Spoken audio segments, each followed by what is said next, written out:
A very warm good morning to all of you.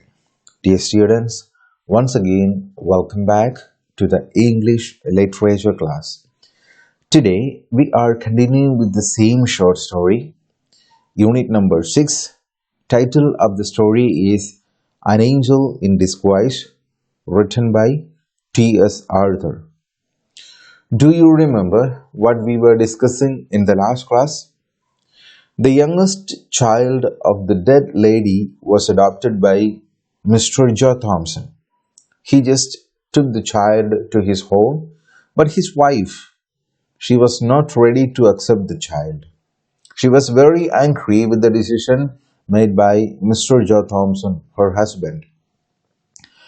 They have argued each other, and finally Mr. Joe Thompson left his wife and child at home and went to his shop for his works.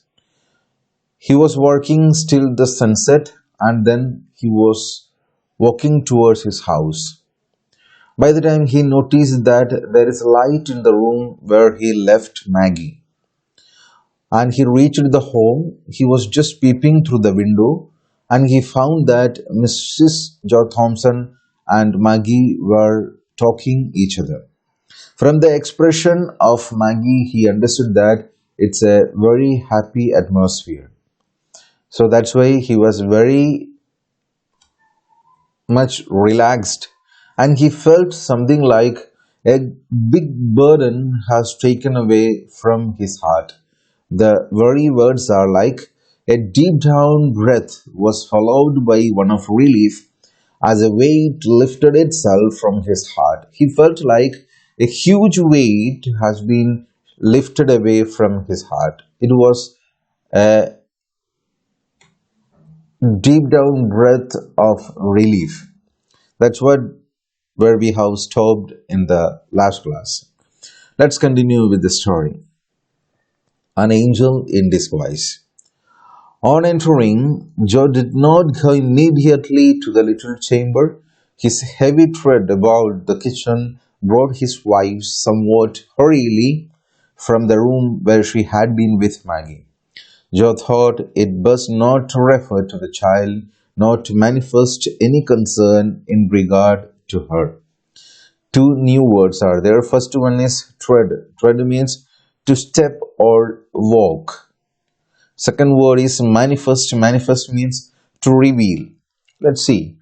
On entering, Joe did not go immediately to the little chamber. So Mr. Joe Thompson, he entered into his home, and directly he went to the kitchen, and he did not go to the room where Maggie was kept. His heavy tread about the kitchen brought his wife somewhat hurriedly from the room where she had been with Maggie. So the sound of his footsteps, by hearing it, his wife, Mrs. Joe Thompson, came down to the kitchen from the room where she was talking with Maggie. Joe thought it best not to refer to the child, not to manifest any concern in regard to her.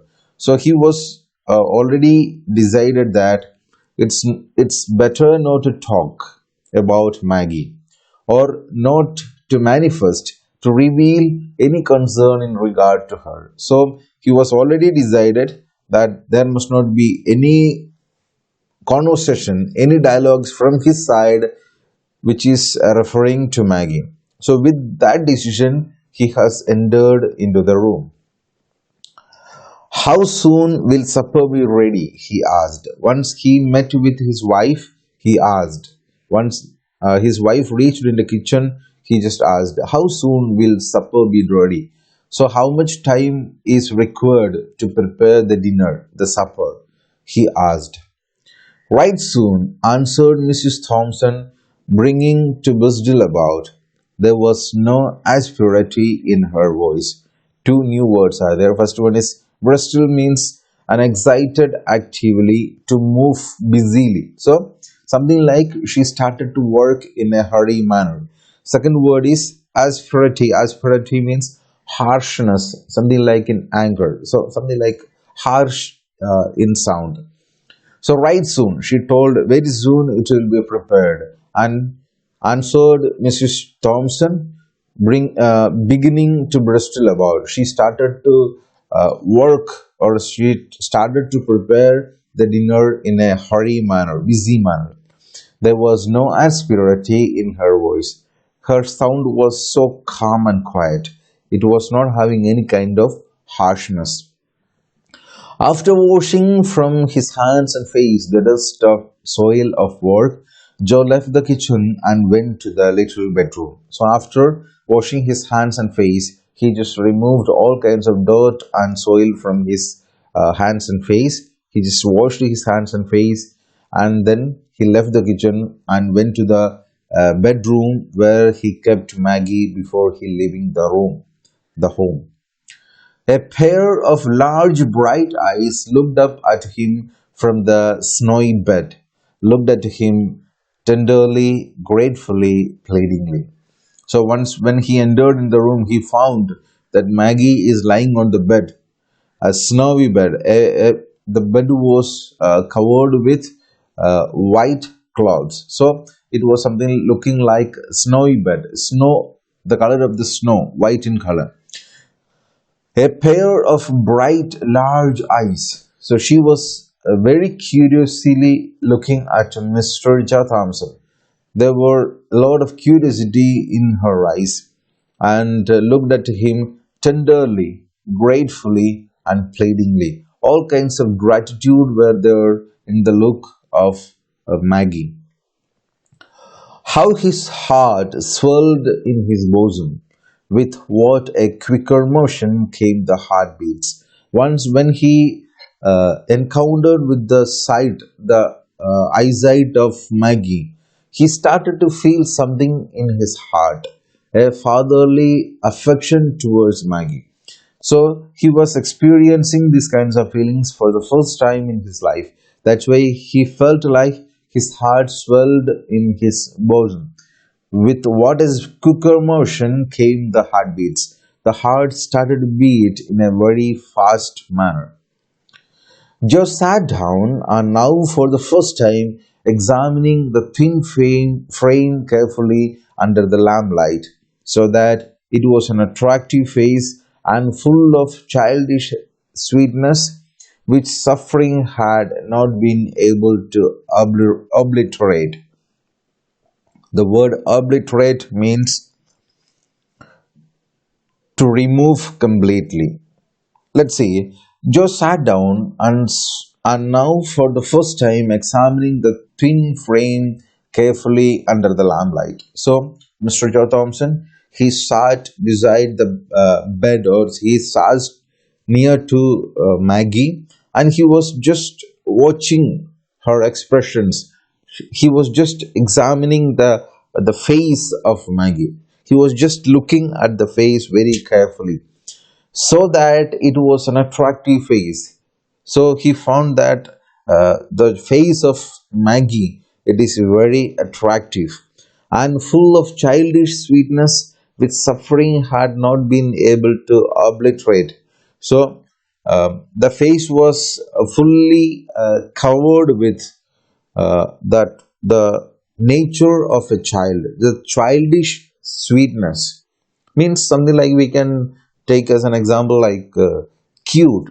Her face was so cute with the childish nature which suffering had not been able to obliterate, which we have already seen from the childhood itself. She had suffered a lot because she was a bedridden child, so she suffered a lot, but none of those sufferings were able to remove the childish sweetness of that child.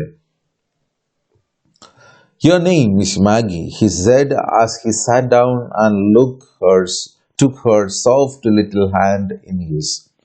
So he asked, is your name Maggie? By saying this, he took her soft little hand in his. Yes, sir. Her voice struck a chord that quivered in a low strain of music. There's a new word that is quivered. Quivered means furnished with. So her sound was something like a low stream of music. Means it was so sweet. She told, yes, sir. Have you been sick long? Again, Mr. Joe Thompson continued his conversation. He just asked, have you been sick long? Are you bedridden since long time? Yes, sir. What a sweet patience was in her tone. So she replied, yes, sir. And he noticed that her sound was so sweet and it was filled with patience in her tone. Has the doctor been to see you? Was the doctor visiting you and consulting you and was giving medicine to you? Was the doctor been to see you? So was he making visit at your home to consult?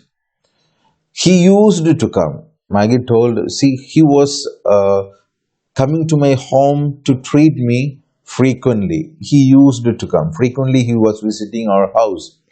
But not lately. Then Mr. Joe Thompson asked, but since last few weeks or last 1 month or last 6 months, he was not visiting you, right? That's what Mr. Joe Thompson asked. But recently he was not visiting you. No, sir. So Maggie told, yes, sir, what you are saying is right. Recently he was not visiting me or he was never coming to our home to give me treatment. Have you any pain? Do you have any pain right now? Are you feeling any kind of pain right now? Sometimes, but not now. So, Maggie told, sometimes I feel, but right now I don't have any pain. When had your pain? So, for the last time, when there were pain, Maggie told, this morning my side ached and my back hurt when you carried me. So in the morning, when those villagers were there to change my dress, by the time my side was aching, and again I got pain when you were carrying me. My back hurt when you carried me. It hurts you to be lifted or moved about. So Mr. Joe Thompson asked, you will be getting pain either while you lifted or when someone tried to move you. So whenever there is a lifting or moving you from a place, you will be getting pain. Mr. Joe Thompson asked. Yes, sir. She told, yes, what you are saying is right. Your side doesn't ache now. So you may not be feeling any kind of pain right now, especially your side. No, sir. So she told, no, right now I am not feeling any kind of pain. Again, Mr. Thompson asked, does it ache a great deal? So when there is pain, is there is a huge pain? Is it a big pain? Yes, sir, but it has been ached any since I have been on this soft bed. So the child told, sir, it is getting pain, and once when it is getting pain, it is a great pain. But right now, since I am laying on this soft bed, I am not feeling any kind of pain. From the time when I am laying on this bed, I am not having any kind of pain. The soft bed feels good. Then again, Mr. Joe Thompson, he just made a statement. He told, of course, you're right, the soft bed feels good. Yes, sir, so good. What a satisfaction mingled with gratitude was in her voice. So she told it with such a sweet voice, oh, yes, sir, so good. So in her reply, Mr. Joe Thompson felt a kind of satisfaction and gratitude. Supper is ready, said Mrs. Thompson, looking into the room a little while afterwards. So Mrs. Joe Thompson, she came to the room from kitchen and told the dinner is ready, the food is ready. Joe glanced from his wife's face to that of Maggie. She understood him and answered. So Mr. Joe Thompson, he just looked at his wife's face and then he looked at the face of Maggie.